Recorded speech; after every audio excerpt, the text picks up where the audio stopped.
Light cream of broccoli soup. Prep time 10 minutes. Cook time 15 minutes. Yield 6 to 7 cups. Description: it's easy to make creamy, thick and flavorful light cream of broccoli soup in your own home. Make it light today without heavy cream.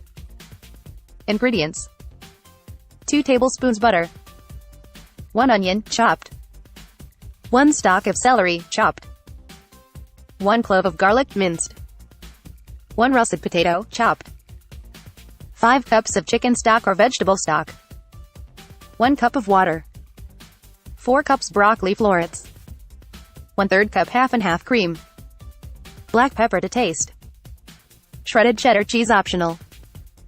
Instructions: in a large pot, melt the butter over medium-high heat.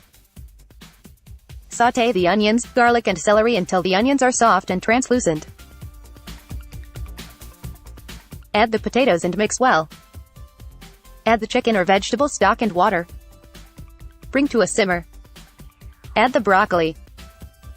Turn the heat down to low and continue to simmer for about 10 to 15 minutes, until the broccoli and potato are soft. Puree the soup in your food processor or blender and add it back to the pot. On low, add the cream and continue to cook for 2 to 3 more minutes. Add some black pepper to taste. Serve hot with shredded cheddar cheese on top.